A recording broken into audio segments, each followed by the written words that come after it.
Hey guys, it's Sarah. So here it is. We all know it's coming, the day when Jon Snow meets Daenerys Targaryen. And a lot of people believe that they are the story of ice and fire and that they will get married or fall in love and rule the Seven Kingdoms together and live happily ever after.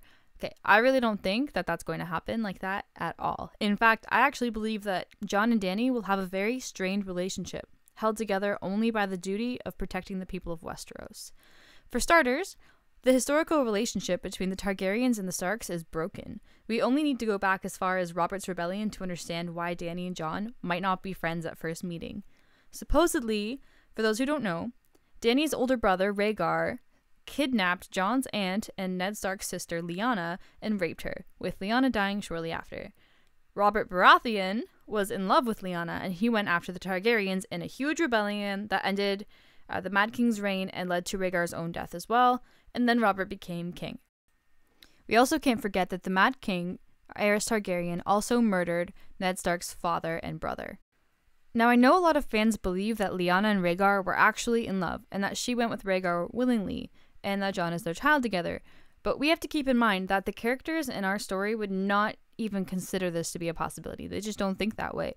I highly doubt that Jon would ever welcome a new Targaryen queen, although I think once he saw how she ruled that he would be more supportive of her in the end, especially if he found out that he himself is also a Targaryen. Dany is a totally different story. She is very tough on traitors and people who have wronged her family, and I don't think she would forgive the Starks as easily as the Starks would forgive the Targaryens. Additionally, Jon is calling himself king in the north, and I don't think Dany would be happy about that at all. As it stands right now, Jon is in the north, and Dany has just landed in Dragonstone. She's ready to get down to business, and it's only a matter of time before she starts picking families to reach out to as allies and labeling families that she sees as threats. That would include Jon. He would definitely be a threat. And Sam will surely tell Jon about the dragon glass that is supposedly on Dragonstone, and since it's such an important resource, it's only a matter of time before Jon sets off to Dragonstone to try to obtain this and convince Dany of the threat of the White Walkers. Now, I have no idea how this meeting is going to go, but I expect it will be awkward, possibly hostile, and it will probably end with Dany in a position of power over Jon. He will know that she has dragons, and he will know how valuable those dragons would be against the others, and I think it will boil down to Jon begging Dany to believe his story and to help him against the White Walkers with her dragons and dragon glass.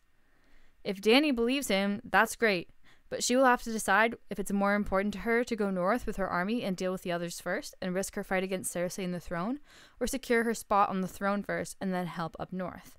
Splitting up her army at this point would be a big mistake, and I do think that she'll take into consideration the safety of her people or her future people if she becomes queen, but I also don't think that she's going to let any chance slip by where Cersei would gain control, because Cersei would also be very bad for the people. So let me know what you guys think in the comments below. Thanks so much for watching. Take care.